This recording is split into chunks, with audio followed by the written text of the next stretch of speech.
Салам достор, назарыңыздарда Аралаш медиа. Бүгін сіздерге дагы бир кызыктуу тасманы кыскача баяндап бермекчибиз. Сиз шашпай отуруп мага жакты белгисин басып, видеону аягына чейин көрүүгө даяр болуп калган болсоңуз, биз баштадык. Тасманын жүрүшү экинчи дүйнөлүк согуштун болуп жаткан учуруна туура келет. Бир канчалаган хорват аскерлери жөнөкөй адамдарды кайдадыр көзөмөлдөп алып бара жатканын көрөбүз. Алар кетип бара жаткан жолдун айлана тегерегиндеги талааларда көптөгөн аялдар иштеп жатышат. Аскерлердин көзөмөлү менен кетип бара жаткан адамдардын арасында жаш өспүрүм кыз Дара дагы бар болчу. Ал агасынан эмне үчүн бул талаада иштеп жаткан аялдарды дагы биз менен кошуп алып кетпей жатышат деп сураса, агасы ага түшүндүрүп, анткени алар хорваттар, а биз болсо сербтербиз. Ошол үчүн бизди өзүнчө бөлүп алып кетип жатышат деп айтат. Ал эми талаада иштеп жаткан хорват аялдар болсо, сербтердин баардыгын чогултуп өлүмгө алып бара жатышкандыктарын сезип билип турушат. Туткундалып кетип бара жаткан сербтердин арасындагы бир жаш ымыркай баласын көтөрүп жүргөн аял хорват аялдарга көзүн жалдыратып баламды алып калчы дегендей белги берет. Жол боюнда иштеп жаткан эки хорват аялдын бири аны түшүнө коет да. Ошол жердеги кароолчу бир туткунду уртокмокко алып алаксып калганда, серб булутундагы аял тездик менен жетип барып ымыркайды чөптүн арасына таштап кайрадан туткундардын арасына кошулуп кетет. Ал эми хорват улутундагы аял болсо баланы эч кимге билгизбей багып алуу үчүн андан ары алып кетти. Качан аларды станцияга алып келишип поездге салганы жатышканда, аскерлер аларга оорусу барлар өзүнчө бөлүнгүлө. Биз силерди ооруканага алып барабыз, а калганыңар болсо поездге түшкүлө деп буйрушат. Оорлуу кары картаңдардын баардыгы өзөрүнчө бөлүнүп чыгышып, калгандары поездге түшүп жөнөй бергенде, аскерлер жанагы оорукчан кары картаңдарды бир көз ирмемде эле аткылап салышат. Дара жана башкалар жылып бара жаткан поездин ичинен акмалап карашып, жанагы адамдардын баардыгы өлгөнүн өз көздөрү менен көрүштү. Поезд жүрүп отуруп көпүрөдөн өтүп жатканда, дарыяда көптөгөн өлүк адамдардын агып келе жатканын көрөбүз. Көрсө бул кезде фашисттик Германиянын карамагында турган Хорватия өтө бир зулумдук менен Хорватиядагы сербтерди жана цыгандарды геноцид кылып кырып жатышкан экен. Поезд жүрүп отуруп акыры жетчү жерге жеткенден кийин аскерлер туткундардын баардыгын алып түшүшүп, андан ары алып жөнөшөт. Алар жолдон кулга айланып иштеп жаткандагы көптөгөн адамдарды көрүшүп, бул жерде эч бир аябы жок экенин, туткундар бир эле туура эмес кадам аттаса аларды дароо атып саларын билебиз. Эми ошол жактагы аскерлердин башчысы туткундардын ар биринин баалуу буюмуңар болсо таштап өткүлө деп буйруп, өзүнө баалуу болгон буюмдарды кээ бирлери денесине жашырып койгон болсо аларды дароо атып өлтүрүп жатышты. Андан ары туткундардын баардыгын бир сарайга киргизип жиберишип, туткундардын арасындагы бир аял төрөгөнү калгандыктан башкалары аларга жардам бергенге аракет кылып, бирок тилекке каршы төрөлгөн бала өлүп калат. Бул жер Хорватиядагы Ясеневец деген жер болчу. Кечинде бул жерге немис делегациясындагы кээ бир жетекчилер келишип, алардын урматына хорват аскерлери болсо туткундарды алып чыгышат да, музыканы коюп үстөлдөрдү тегерете туткундарды чуркатышып, музыка токтогон кезде ким отурганга жетишпей жеңилип калса, аскерлер дароо эле ошол адамды барскан менен башкача өлтүрүп жатышты. Дара болсо адатынча тешиктен шыкаалап эмне болуп жаткандарын баарын көрүп жатты. Барына чексиз.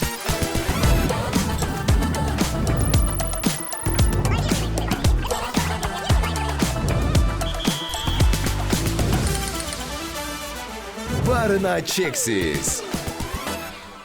Бир канча убакыттан кийин немис жетекчилери дасторкондон туруп кетишкенде, калган өлө элек туткундарды кароолчулар өтө ташбоордук менен өлтүрүп жатканын көрөбүз. Кийинки көрүнүштө ошол эле аймактардын биринде талаада көптөгөн туткундар өздөрүнө окшогон эле туткундардын өлүктөрүн көмүү үчүн чоң жерлерди казып жатканын көрөбүз. Албетте алардын баардыгын аскерлер өтө кыйноо менен көзөмөлдөп турушат. Ошол жер казып жаткан адамдардын арасында Даранын атасы дагы бар эле. Ал дагы башкаларга окшоп эле өз үй бүлөсү эмне болду экен деп сарсана болуп жатат. Ал эми жалаң гана аялдар менен жаш балдар чогулган Ясеневец лагеринде апалары балдарын сыртка ойноп келүүгө чыгарышып, баардык балдар сыртка чыгып ойноп жүрүшкөндө, бир гана Дара көчөкү көргөндөрүн унута албай сыртка чыкпастан көңүлсүз отура берет. Бир аз убакыттан кийин эле аскерлер баардык туткундарга тизилүүгө буйрук беришип, жашы 15 жаштан жогорку балдарды бөлүп жумушка жөнөтүшүп, ал эми калган аялдарды жана жаш балдарды унааларга салышат. Даранын агасы дагы 15 жаштан жогору болгондуктан аны жумушка айдамакчы болушуп, бирок Даранын апасы баласын кое бербей, баламды менден ажыратпагыла деп ыйлай баштайт. Анда эч бир аял сезими жок болгон аскерлер ошол жерден эле Даранын апасын дагы агасын дагы атып өлтүрүп салышат. Эми апасынан жана агасынан ажыраган Дара өзүнүн кичинекей иниси Буду менен эле жалгыз калды.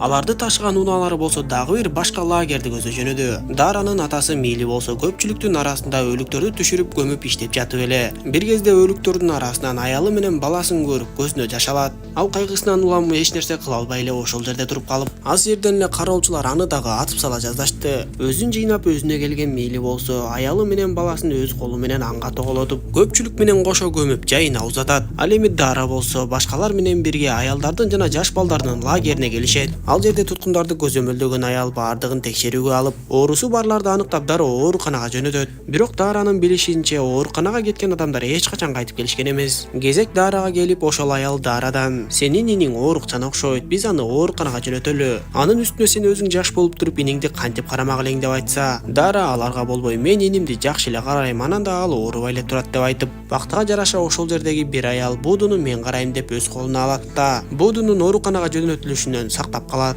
Андан соң адаттагыдай эле аялдар менен жаш балдарды бир сарай сыяктуу жерге киргизишип, ал жерде болсо самандан башка эч нерсе жок эле. Ошол жерде жүргөн Бланкитса деген кызматчы аял Дараны жана анын иниси Будуну көрүп калат да аларга боор ооруп, бир кичинекей сындырым нанды берип кетет. Эртеси ал жака кирип келген аскер аял туткун аялдарды ар кандай жумуштарга бөлүштүрүп жатып, Будунун ыйлап жатканын көрүп Бланкитсага: "Эгер бул бала ыйлаганды бир аздан кийин токтотпосо, аны ооруканага алып бар" деп буйрат. Аялдар кечке чейин кул катары иштешип, кечинде аларга жана алардын балдарына өтө аз өлчөмдөгү гана тамак берилет. Анын үстүнө лагерге улам сайын аялдар жана жаш балдар келе берип көбөйүп кетишкендиктен тамак аш өтө эле тартыш болуп эч бирине жетпей жатты. Анда аскер жетекчилеринин бири бул маселени бир көз ирмемде чечмекчи болуп, тамакка кезеке турган аялдар жана балдардын бир тобун аткылап өлтүрүп салышат. Ар кайсы жерде жаткан өлүктөргө карабастан Дара табагын көтөрүп, инисин жана өзүн тамактандыруу үчүн коркуп часа да болбой тамак алууга барат. Ал эми Даранын атасы болсо күн сайын түгөнбөгөн өлүктөрдү көмө беришип, кантип бул лагерден качып кутулуп кетсем болот деп ойлоно баштайт. Балдар ар дайым ачка болгондуктан энелери аларга күндүз иштеп жүргөндө жегенге бир аз да болсо нерсе алып келип бергенге аракет кылышат. Бирок аларды да катуу көзөмөлдөп, бир жүгөрүнү денесине катып, балдарына алып келип берейин деп жаткан аялды катуу ортокмокко алышат. Кечинде Вера деген аял Дарага жакында аялдарды тандап Германияга алып кете баштайт экен. Анан да жаш балдарды да алып кетүүчү аялдар келишет деп жатышат.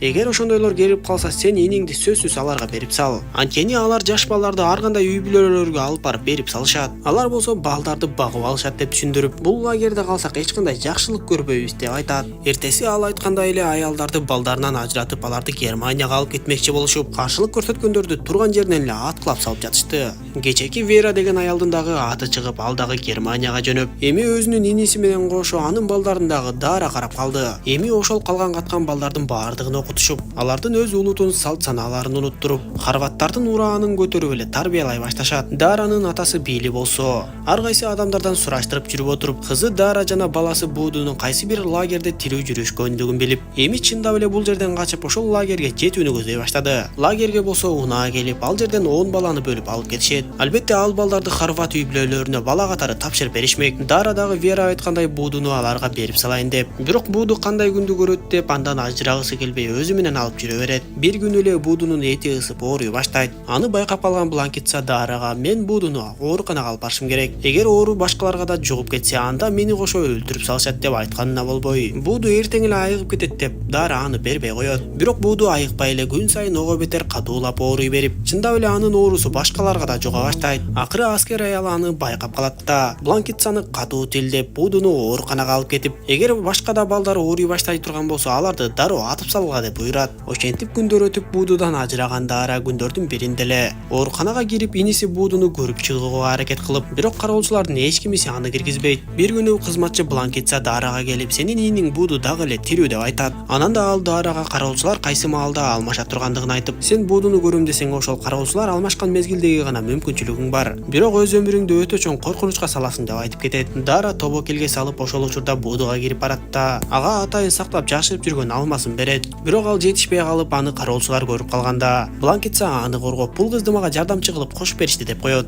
Бактыга жараша Даранын өмүрү сакталып калып, эми ал күн алыс Будуга ушинтип келе бере турган болуп калды. Бир күнү да ал ошентип Буду менен келип сүйлөшүп жатканда, ооруканага аскердик жетекчилер кирип келип калат. Дара болсо керебеттин алдына жашынып билинбей калып, жетекчилер болсо бул жаш балдардын эми айыкчудай деле түрү жок. Андан көрө алардын баардыгын жертөлөөгө түшүргүлө деп буйра баштайт. Демек жетекчилер балдарды өлтүргөнү жатышканын түшүнгөн Бланкитса жертөлөөгө балдарды түшүрүп жатып жок дегенде Будуну сактап калууну туура көрүп, эч билдирбестен Будуну Дарага берип, Дара болсо Будуну алып бир жерде жашынып туруп, акыры сарайга кирип кеткенге мүмкүн мүмкүн болот. Ал эми эч бир күнөөсү жок жертөлөдө көздөрүн бакырайтып отурган жаш балдарга Ташпоор аскер жетекчи газ гранатасын ыргытат да жертөлөнүн эшигин жаап салат.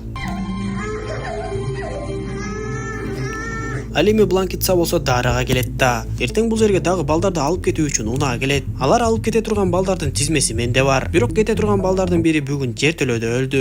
Ошондуктан мен ал баланын документин сага берем. Будуну ошол өлгөн баланын атынан атап, келген унаага салып жибер. Буюрса Будуну жакшы үй бүлө багып алат деп айтат. Дара макул болгону менен эртеси күнгө чейин инисинен ажырагысы келбей отуруп, акыры келген унаага Будуну салып жиберет да араң коштошот. Бирок унаа бир аз жүрүп жөнөгөн соң эле Дара унаанын аркасынан чуркап, кандай болсо да Будудан ажырагысы келбей аны менен чогуу болгусу келди. Даранын чуркап бара жатканын көргөн аскердик жетекчи аял дароо аны атмакчы болуп, бирок ага Бланкитса тоскоолдук жаратат. Ачуусу келген аскердик аял Бланкитсаны ошол жерден атып өлтүрүп, бул учурда автобус токтойт да ал жактагы аял Дарону автобустун ичине киргизип алат. Аскердик аял дагы бир нече жолу аткылап, автобус болсо андан ары жүрүп кетти. Эми алар кызды кайтарып бербей тургандыгын түшүнгөн жетекчи аял эч нерсе кыла албастыгын түшүнүп, ал жерде жаткан Бланкитсаны дагы бир канча жолу аткылап ачууланды. Бул кезде Даранын атасы Бейли дээрлик качууга даяр болуп калган эле. Анын жакын жолдошу ага чоң жардамын берип, аскерлерди алаксытып жаткан кезде Бейли токой аралап качып жөнөп, аскерлер анын артынан кубалап жөнөштү. Бактыга жараша Бейли дарыяга жетип барып түшүп кеткенге мүмкүн болот. Аскерлер сууга бир канча жолу аткылап аны өлдү деп ойлоп жөнөп кетип калышат.